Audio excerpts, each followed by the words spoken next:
Next we want to talk about grappling range or stand-up grappling range strikes. This is when you're in close. You know, maybe he's got me, he's grabbing me in some way in here. We're really in close here. One of the things we can use, as I said before, was the stomping kick. I can stomp straight down. Depending on which foot is closer, if his other foot was closer, I might come in this way with it and drive right down. The small bones, the small metatarsal bones on the top of your foot, and they're arched, they will break with a lot of impact and a lot of weight, and you're driving in with your heel, stomping down very hard on them. So we're in here again in close. We can also use that hitch kick that I mentioned before, driving in here on the knee. Again, that may not take him out, but again, it may just be a distraction. It might move him. It might make him drop his hand. It might just change the position a little bit to give me some other opportunities up high. Another basic principle of self-defense is you strike high and the follow-up is low.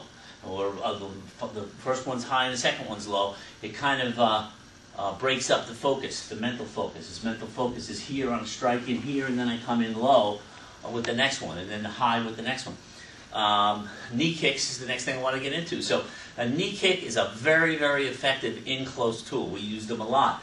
So if I'm in here, driving that knee kick up into the groin area, I'd like to point your toes down if you can. Just make sure your foot doesn't get caught on anything. If he's bent over more in here, it might drive him up to the solar plexus or even up into the face area.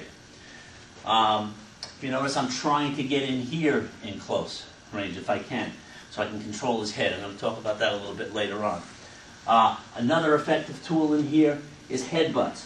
What I'm doing is I'm pulling in and I'm driving in. Now, there's different ways to do headbutts. You know, some people like to do them right with the crown of the head. I think it hurts less if you hit with the top of the head. But you're driving in, you're trying to get his face right into your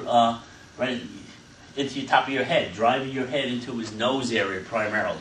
Okay, so headbutts are really effective. Off to the side over here, I can use a side headbutt, using the side of my head into his face area. So primarily we're going right to the face, right to the nose, which I like as a target because it's very sensitive. You know, it bleeds quickly, it breaks fairly easily, causes the eyes to tear, and when an attacker sees his own blood, it sometimes changes the mental focus of what he wants to do and may change it from attacking you to leaving. Okay? So, other good weapons in close in here are elbows. We have a number of different elbow attacks. We can drive in with what we call an outside elbow attack, and we can use them from both sides. Inside elbow attacks, we can come in low with them, we can come in high with them. Again, depending on our position relative to each other, you know, perhaps he came in and he threw a punch in here and I blocked the punch and I'm in close in here, bam, I could slam in and continue to work forward using those elbow strikes. They're very devastating. They're a lot worse to get hit with that big bony elbow than it is to get hit with a punch. So they're really, really effective in close. If he was behind me, the elbow strike can work close straight in here. It can also work high to the face. So I'm driving this one into the rib solar plexus area, driving this one into the face, and I can follow up with other techniques. Let's see. We have another elbow technique, well actually a couple of those I wanted to show you. Maybe as he comes in to grab me in here, I drive upward with it. I drive straight upward with it. I catch him jaw or maybe into the throat area, right up underneath with the elbow. Okay? Another elbow technique that looks like nothing, I'll demonstrate it later on the pads, is an elbow thrust where I'm just driving in. I'm just using my body, driving straight in, standing just sort of like lunging in. Looks like nothing, but it's extremely powerful. It drives in, and it's very effective if you catch them in the solar plexus area. So these are an elbow thrust. So those are basically our techniques that we're going to be using at the close-in or stand-up grappling range.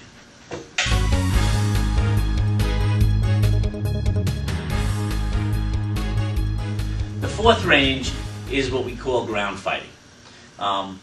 The scope of ground fighting is a little bit much for a basics DVD. We actually have a double DVD set on ground fighting. It's Street Self-Defense 101 Volume 3 that covers all the basics of good self-defense on the ground, both standing up when your opponent is standing and you're down, and when you're both down on the ground.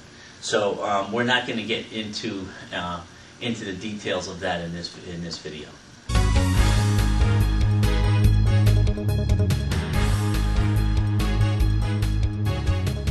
Next defense is going to be against a front choke hold.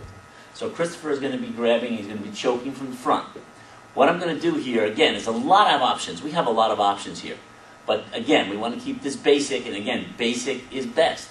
We're going to take either hand and just bring it up and smack. This is a palm heel strike, but it's just a slap right to the nose. And again, I want you to think of this as a quick crack. Again, it's not designed to knock the person out. It's basically just designed to shock them a little bit, maybe to blur the eyes a little, water the nose, maybe bloody the nose. And again, keep his focus from here. See, his focus is here right now. By that attack, his focus then becomes distracted from here, and he also has some pain and stuff to deal with.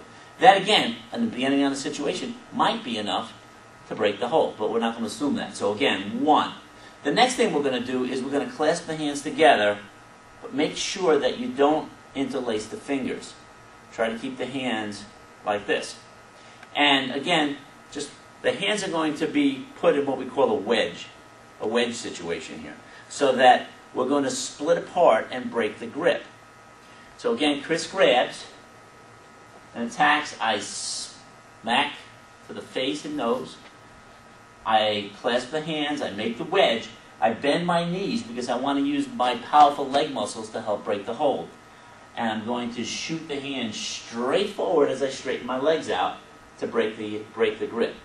As I do that, I'm going to step forward with my left foot, bring my right hand back behind me, and strike what we call a hammerfish strike right to the nose. So we're going to be using the hammerfish strike, which is this edge of the hand, directly to the nose.